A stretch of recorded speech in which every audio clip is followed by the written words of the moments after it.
Bonjour à toutes, bonjour à tous, bonjour mon cher Bruno, comment vas-tu aujourd'hui? Écoute, ça va pas trop mal et je suis bien content de parler d'endurance aujourd'hui parce que on en a besoin tous, hein. Ouais, Tout ouais, à fait. exactement. Et tu sais que vraiment ces vidéos mensuelles chaque mois, je trouve ça vraiment super sympa. Et d'avoir cette petite espace de discussion entre nous, c'est vraiment cool. Alors la dernière fois, Là, ça a du les bon, deux hein. dernières fois, puisque aujourd'hui, là, on est sur le troisième opus de cette gamme sport qui a été développée par Origin Sport Nutrition.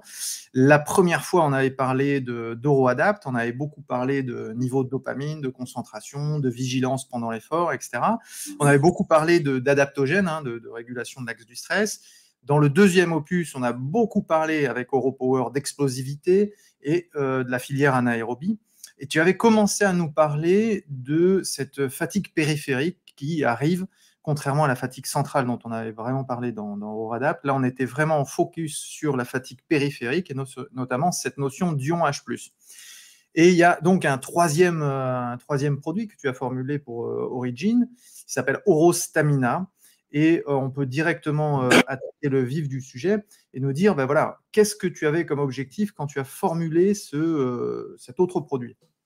Voilà. Alors, effectivement, il y a plusieurs filières.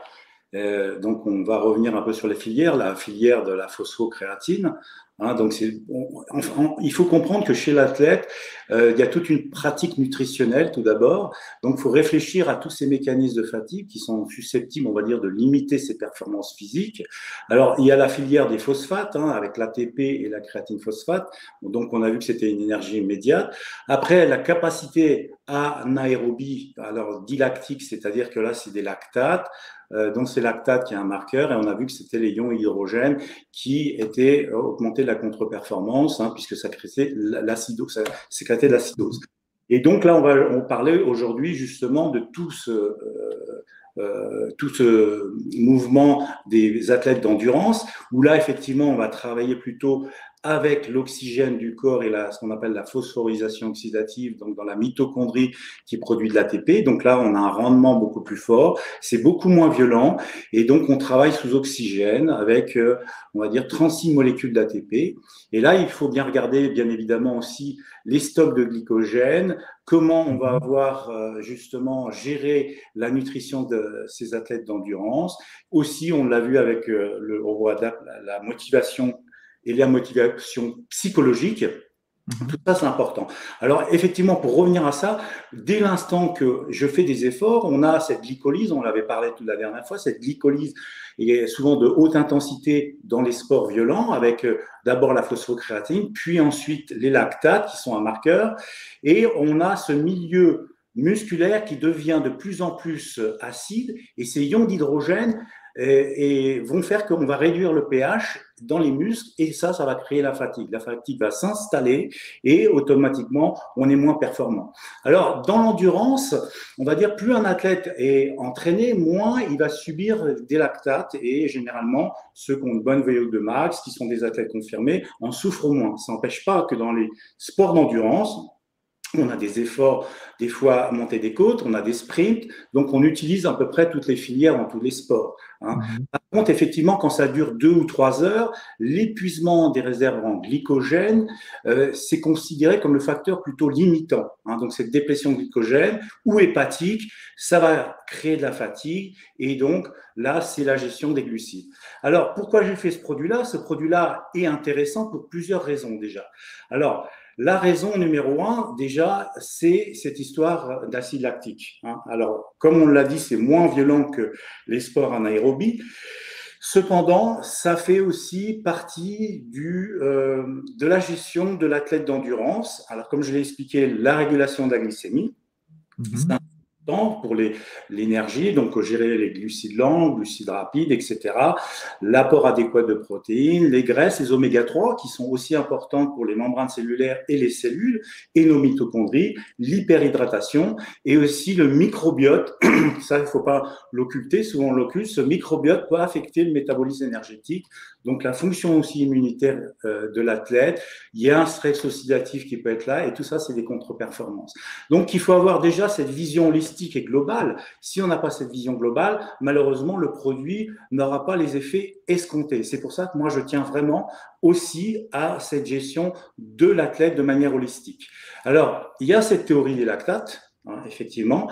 Donc, on va les retrouver avec cette accumulation de ions d'hydrogène, mais on sait aussi que malheureusement, il y a aussi des effets avec cette acidose des enzymes glycolytiques, c'est-à-dire on va avoir moins d'énergie, on va avoir un pH intramusculaire qui va être alcalin, donc la resynthèse aussi de l'ATP se fait mal, hein, il n'y a pas que cet effet, on va dire, des ions d'hydrogène, il y a cet effet aussi de resynthèse de la créatine phosphate, donc c'est pour ça que l'association de bêta-alanine et créatine est très bonne, mais aussi avec l'association du bicarbonate de sodium, d'accord? Là, on rentre dans la composition du stamina directement. Tu es en train d'évoquer Ouais, cette j'essaie un peu de montrer pourquoi on a associé la bêta-alanine, hein, qui est plutôt pour des efforts un peu violents, et le bicarbonate de sodium. Déjà, le bicarbonate de sodium par rapport à la bêta-alanine, il a un effet, on peut l'utiliser de manière aiguë, ça fonctionne, alors que la bêta-alanine, comme j'expliquais la dernière fois,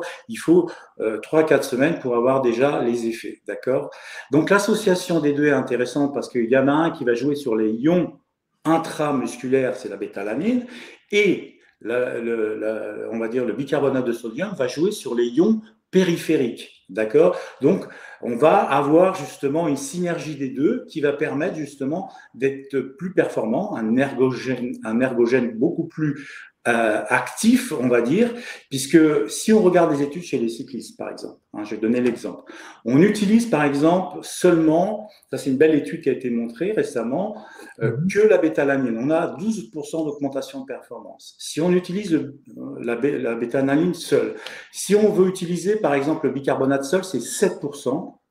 Et quand on additionne les deux, on a 16% d'augmentation de la performance. Donc, c'est beaucoup plus intéressant d'associer les deux. D'accord? D'accord. Donc, juste pour bien comprendre, la bêta-alanine, c'est pour les ions H+, qui sont intracellulaires.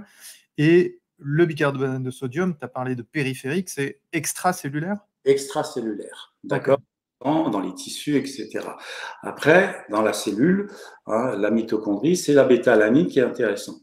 Donc, pourquoi la prise de bicarbonate va augmenter les efforts d'endurance? Alors, bien évidemment, puisque c'est pas trop les ions négatifs, les ions d'hydrogène, pardon, les protons d'hydrogène, il y en a moins, mais ça va jouer aussi ce qu'on appelle la puissance, la VMA, hein, donc c'est le jargon des sportifs d'endurance, qui est pas loin du seuil anaérobie, et qui va permettre justement d'avoir une meilleure VMA, donc ce qu'on appelle l'augmentation de la puissance maximale aérobie, la force aussi des muscles, et puis aussi l'endurance en général. Alors, il faut bien quand même évoquer, ça c'est quelque chose de très important et ça j'y tiens, parce que souvent on l'oublie, c'est pas que le fait de jouer, parce qu'il y a plusieurs types de fatigue, on a vu cette fatigue, la théorie des lactates, mais il y a aussi la théorie du potassium.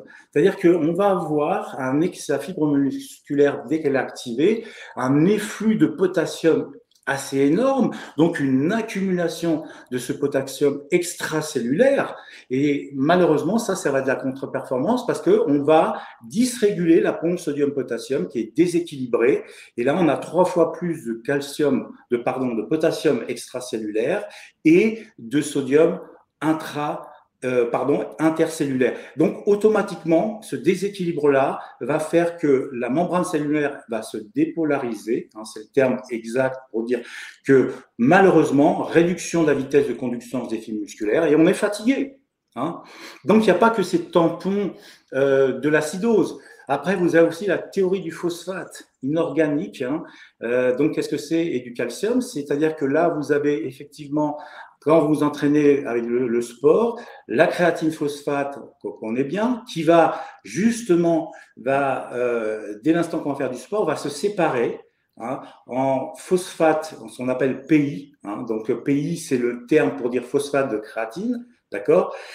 Donc, c'est la phosphate inorganique et donc la décomposition de cette créatine en phosphate inorganique va aussi créer de la fatigue, d'accord? On va avoir 20 fois plus de PI et donc là, c'est de la contre-performance. Et là, la bonne nouvelle, c'est que la caféine permet justement d'éviter ce problème de cette théorie du phosphate inorganique. C'est un petit peu complexe, mais c'est pour ça qu'on a mélangé pas mal de produits, d'accord? Ok, juste la caféine, on est d'accord que c'est pas dans l'Orostamina, Voilà. c'est un produit Mais extérieur. Hein.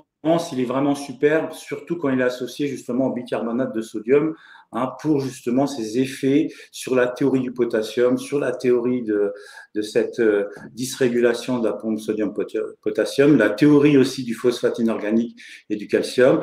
Donc tout ça, ces associations-là sont intéressantes. Mais aussi, il y a la théorie du magnésium. Alors pourquoi on nous dit souvent le magnésium, pourquoi vous en mettez pas? Alors moi, je vais vous donner tout de suite la réponse, c'est simple, parce que on sait très bien que l'ATP est fixé à 2 molécules de magnésium. Et dès l'instant où on fait des efforts, il y a un décrochement entre l'ATP et le magnésium, et on va se retrouver avec un excès de magnésium. Donc, et cet excès de magnésium va malheureusement entraver la libération de calcium dans le réticulum sarcoplasmatique. Donc, on va se retrouver avec une fatigue et moins de force. Donc, tous ces ions, on va dire minéraux, sont vraiment importants à comprendre. Ça, c'est vraiment intéressant. Alors, ça veut dire que avant un effort ou avant un entraînement ou avant une compétition, il ne faudrait surtout pas prendre de magnésium, mais le réserver à un autre temps. Boire, par exemple, pour se relaxer, puisqu'on sait très bien qu'il y a un antagonisme entre le calcium et le magnésium, et que là, je le répète, dès qu'on fait des efforts, l'ATP se décroche du magnésium, donc on se retrouve avec un excès de magnésium intracellulaire, et ce magnésium va malheureusement créer ce que j'explique de cette dissociation au niveau du muscle, c'est-à-dire qu'on a une perte on a une disponibilité du magnésium qui fait que ce calcium intracellulaire disponible au niveau de la myosine va malheureusement être réduit et donc production de force diminuer et créant ainsi de la fatigue. Extrêmement intéressant. Alors juste pour recentrer notre débat, on a parlé de 2 composés sur l'Orostamina, tu nous as parlé de la bêta-alanine, tu nous as parlé du bicarbonate de sodium. Association extrêmement intéressante. Il y a encore d'autres composés. Est-ce que tu peux revenir sur cette Alors, oui, composition? on a ce qu'on appelle la ribose. Donc, la ribose, c'est pas un produit. Alors, il y a une belle étude justement par cet organisme qu'on a évoqué, donc international athlétique de consensus, où il parle de la ribose, qui est pas un produit réellement sur la performance. Par contre, on sait que souvent ces athlètes d'endurance tapent un peu dans le rouge parce qu'effectivement, il y a souvent malheureusement un stress cardiovasculaire. On le voit avec nombreux athlètes de haut niveau aujourd'hui avec des problèmes cardiovasculaires et avec un ventricule souvent gauche qui est un petit peu hypertrophié, etc. Et donc le ribose, c'est un sucre intéressant avec un index glycémique bas qui va permettre justement d'augmenter l'ATP cardiovasculaire. C'est-à-dire qu'il a un effet surtout sur la récupération, la restauration de l'ATP dans le muscle squelettique, mais aussi le muscle cardiaque. Ça va soulager aussi la douleur et la faiblesse musculaire après l'exercice. C'est vraiment un produit de récupération et je dirais aussi de prévention. Donc justement, à juste titre, je recommande cette étude, on la montrera dans la conférence qu'on va donner à Bayonne, où effectivement, il y a tout un article qui a été fait sur la ribose, comme je dis, pas directement sur la performance, mais indirectement en prévention cardiovasculaire, d'accord, pour soulager le cœur et permettre à l'organe de produire de l'ATP, d'accord. Dans cet axe de complémentarité, c'est pour ça que tu as mis le shilajit, qui est quelque chose qu'on connaît bien chez O'Reilly. Alors là, moi, je préconise pour le shilajit d'aller sur la petite vidéo qu'on a faite générale sur la santé. Le shilajit, c'est peut-être un des produits, on va dire que phares que j'aime beaucoup. Pourquoi? Parce que avant de parler de performance, c'est déjà un produit qui va apporter des minéraux biodisponibles au niveau intracellulaire. Et en même temps, il a cet effet aussi de virer un peu les polluants. Il a un petit effet chélateur sur les métaux lourds qui est très intéressant. Donc, ce système de livraison, cette biodisponibilité va conduire les 84 minéraux on va dire, avec tous ces oligoéléments, etc., qui sont, on va dire, nécessaires pour aujourd'hui la cellule et la mitochondrie. Donc, on a là un support mitochondrial assez exceptionnel, un booster d'ATP, Il ne faut pas l'oublier. Aussi, on a un immunomodulateur. Alors, c'est intéressant parce que le système immunitaire est mis à rude épreuve, surtout sur les athlètes d'endurance. On trouve des immunosuppressions. Et là, on va avoir une stabilisation des macrophages M1, M2, c'est-à-dire les macrophages inflammatoires et anti-inflammatoires. Donc, ça, c'est intéressant. Et il a aussi cet effet que j'aime beaucoup, qui est très peu connu, qui est un booster dopaminergique. Donc, il peut aussi renforcer l'effet de l'Euroadapt avec le rhodiola et l'acétyl-L-carnitine. Donc là, on va apporter du plus. Ça joue sur d'autres mécanismes, bien évidemment. C'est pas du tout des MAO ou des inhibiteurs de COMT, mais on va améliorer les effets dopaminergiques qui est montré dans la littérature scientifique. D'accord ? Avec ces effets aussi, on va dire, sur la détox. Alors si, juste pour fermer la parenthèse, donc on a une meilleure adaptabilité au niveau du sport. Donc dans des études, il y a quelques études qui montrent une meilleure adaptabilité. On va produire du collagène, plus de collagène, donc c'est très bien aussi pour la récupération. On l'a vu, plus d'ATP. On a une augmentation de 65% dans les muscles d'ATP, 22% dans le cerveau et 14% dans le sang avec ce produit-là, donc c'est pas rien. On booste la testostérone. Alors, c'est très aléatoire la testostérone. Moi, je suis très prudent avec ça parce que je dis que effectivement, il y a aujourd'hui beaucoup de compléments alimentaires, soi-disant qui augmentent la testostérone. C'est pas forcément en augmentant la testostérone qu'on augmente les performances. Voilà. Par contre, ça va augmenter la récupération, ça va maintenir le pool hormonal pour pas qu'il descende trop bas. Et ça a aussi joué sur l'axe du stress comme un adaptogène. Et je dirais, la dernière chose sur ce produit, c'est l'oxygénation qu'il va apporter aux cellules. Et on sait très bien que cette oxygénation est dans l'endurance cruciale, puisque souvent, par exemple, je prends un exemple, dans les syndromes de fatigue chronique, on a une mauvaise capturation de l'oxygène par la mitochondrie. C'est publié. C'est-à-dire que vous avez dans la phosphorylisation oxydative, dans la mitochondrie, 5 complexes. Et c'est le complexe 4 qui oxygène nos cellules. Et dès l'instant que j'ai un problème de captation au niveau de l'oxygène du sang, dans le syndrome de fatigue chronique, ma mitochondrie, elle a un rendement qui est beaucoup plus bas. Donc cet oxygène est indispensable. D'accord ? Alors, justement, là, tu mets le doigt sur vraiment une question qui me taraude depuis quelques temps. C'est qu'on parle énormément d'oxygénation, on parle de monoxyde d'azote, du NO. Ce NO, tout le monde le voit comme quelque chose d'extrêmement positif, et certainement il est très positif. Tu n'as pas mis d'éléments t'as pas mis de booster de NO dans ce produit-là, donc bon, ça m'a interpellé. Et je me souviens quand même de cette conférence il y a 10 ans que tu avais donnée sur Paris, c'était un séminaire d'une journée entière sur les maladies environnementales, et tu avais parlé du NO, mais dans une version un peu négative, qui est le stress nitré, le nitrostress. Avec la production de peroxynitrite, on l'appelait ONO, je me souviens très bien de ce. Très bonne mémoire. Ouais, je l'ai retenu parce que c'était ONO, bon, c'était facile à retenir. Et c'est un truc qu'en France, on évoque très peu, même pas en Belgique. En Allemagne, il y a pas mal de choses là-dessus. Mais est-ce que tu peux nous faire un point là-dessus? Parce que franchement, moi, ça m'interroge. Oui, alors aujourd'hui, c'est vrai que c'est en France, on en parle très peu de ce stress nitré, qui est le stress, malheureusement, qui est du métabolisme de NO. Et alors, il y a une belle histoire, que c'est vrai qu'il y a quelques années, prix Nobel, on a découvert l'oxyde nitrique comme molécule de signalisation du système cardiovasculaire. Effectivement, c'est un facteur relaxant de l'endothélium. Donc ça, c'est intéressant. À petite dose. Alors, c'était l'argument pour que l'industrie pharmaceutique vous dise que augmenter les vaisseaux sanguins, ça augmente l'oxyde nitrique. Donc, ça va inverser le processus du vieillissement cardiovasculaire, aussi du cerveau. Donc, cet oxyde nitrique, on oublie qu'à haute dose, à dose beaucoup plus élevée, il va bloquer toute la capacité de l'oxygène du cytochrome C. Donc, c'est un poison mitochondrial. C'est pour ça que c'est une mauvaise nouvelle. C'est-à-dire qu'on a voulu créer cette belle histoire, mais cet excès de NO va provoquer un stress oxydatif, avec, comme tu as évoqué, le peroxyde nitrique, qui est encore plus violent au niveau cellulaire, qu'on retrouve dans toutes les maladies neurodégénératives, les maladies environnementales, le syndrome de fatigue chronique, la fibromyalgie. Et tout ça va endommager l'ADN, ça va créer une peroxydation lipidique très importante des acides gras polyinsaturés. Donc tout ça va créer au niveau des membranes et de la densité des lipoprotéines des problèmes au niveau cardiovasculaire.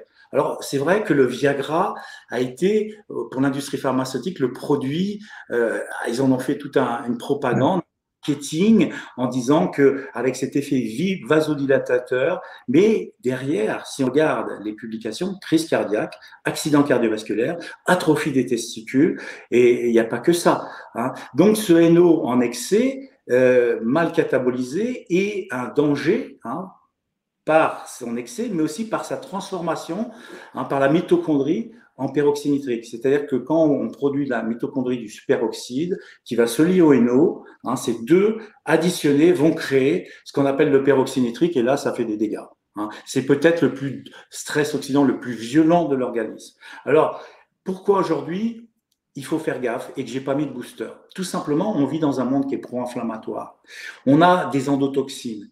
Et ce stress, aussi des champs électromagnétiques, EMF, d'accord, va créer, on va dire, en continu dans l'organisme, un excès de NO, d'accord. Et ce excès de NO va diminuer notre production d'énergie. Et c'est pour ça que les gens aujourd'hui sont fatigués, hein.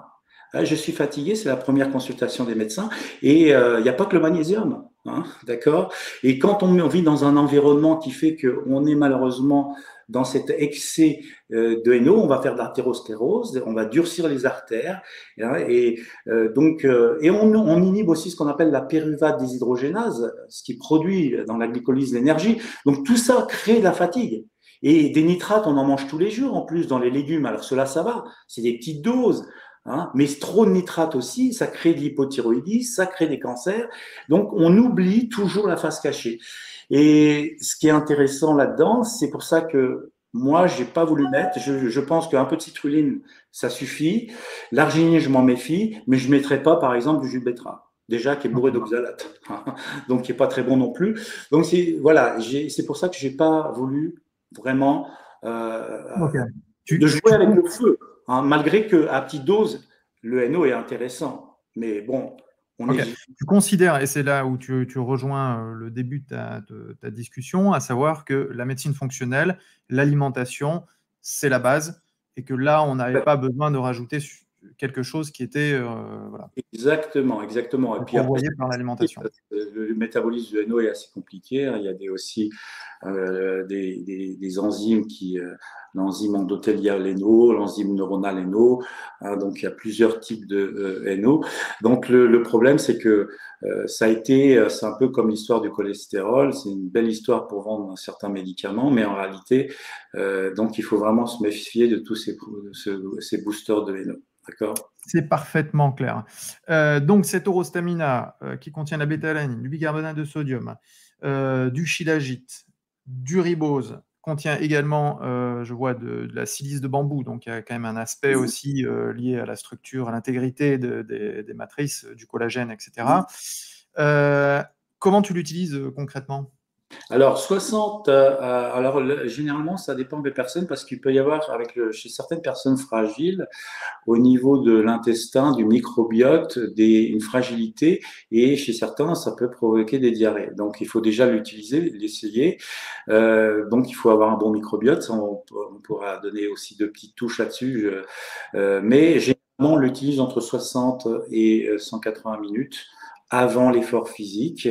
Alors, bien évidemment, quand on est, par exemple, dans l'endurance, on peut, à un moment donné, dans une boisson, en rajouter à une petite dose avec le glucose, etc., les boissons pour apporter de l'énergie après 1 ou 2 heures d'effort physique. D'accord? Donc là, on l'utilise de dosette. Alors, moi, je dis bien vraiment aussi de l'associer avec le Roadapt, c'est incontournable dans l'endurance, puisque la fatigue centrale, c'est la fatigue majeure avant la fatigue périphérique chez l'athlète d'endurance. On sait très bien ce qu'on appelle le gouverneur, le cerveau central, c'est lui qui va fatiguer, la perte de motivation, cet excès de sérotonine qu'on a vu la dernière fois, qu'on va justement moduler grâce à l'Euroadapt. Donc l'association est incontournable. Moi, je dis toujours, dans l'endurance, c'est priorité Euroadapt et ensuite Eurostamina, les deux mélangés. 2 dosettes d'Euroadapt et 2 dosettes. On peut commencer par une dosette d'Eurostamina, voire… Exactement, on teste, parce que chacun est personnel. Et si on revient quand même pour finir sur le microbiote, hein, puisque c'est là le carrefour de tous les dangers, et que l'athlète, aujourd'hui on connaît ce fameux ischémie reperfusion chez l'athlète, donc il faut vraiment une alimentation adéquate, mais je dirais que là-dessus, en ayant travaillé sur ce microbiote chez les athlètes, le plus important c'est les GOS. Donc, on en a parlé la dernière fois un peu au téléphone, ces GOS sont indispensables pour justement créer des bifidobactères, mais aussi améliorer le microbiote pour augmenter la performance. On sait que le microbiote est très lié à la performance et d'éviter tous ces incidents. Donc, je recommande vraiment ce type de probiotique pour la diversité Donc, microbactérienne. c'est vraiment des prébiotiques, galacto-oligosaccharides. On va refaire mon microbiote. Ce n'est pas des probiotiques, c'est des prébiotiques pour améliorer ces bifidobactères, cette fleur bleue qui disparaît assez rapidement avec l'âge et qui est nécessaire justement pour diminuer cette inflammation, on va dire, au niveau de la barrière intestinale et aussi de la flore intestinale. D'accord ? Ok, super clair. Je pense qu'on pourra reparler un jour de ces GOS et de ces XOS, de ces galacto-oligosaccharides et xylo-oligosaccharides, peut-être dans une prochaine vidéo qu'on fera sur, pourquoi pas, les prébiotiques. Ça pourrait être intéressant.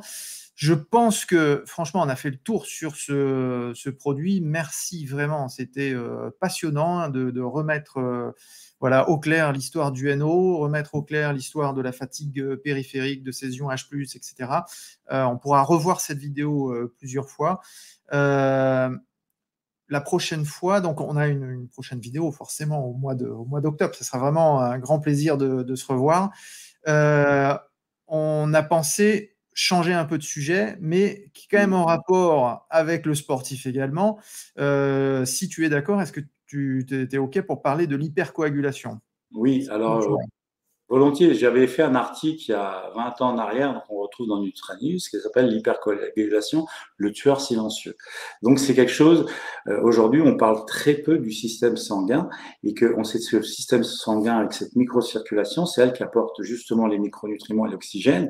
Et donc là, aujourd'hui, il y a un gros souci lié à l'environnement qui fait que malheureusement, on a beaucoup de gens en hypercoagulation. Hein. Donc on verra les marqueurs, comment on peut faire, comment agir, et je pense que ça, en médecine fonctionnelle, c'est incontournable. C'est un peu comme le microbiote d'ailleurs. Et je pense que toutes les augmentations de pathologies cardiovasculaires ou thrombotiques ces derniers mois, ces dernières années, peut-être Covid dépendantes ou... C'est vraiment d'actualité et c'est peut-être niveau prévention, peut-être la chose qui est incontournable à mon humble avis. D'accord. Surtout qu'on nous propose une vaccination, nouvelle vaccination, et qui va induire forcément des problèmes d'hypercoagulation complémentaires. Ok, Bruno, merci encore pour ta participation. On se dit à dans un mois ou 3 semaines, peu importe. Ouais. Et d'ici là, je te souhaite une excellente fin de journée. À toi aussi. Et à très bientôt à tout le monde. À bientôt.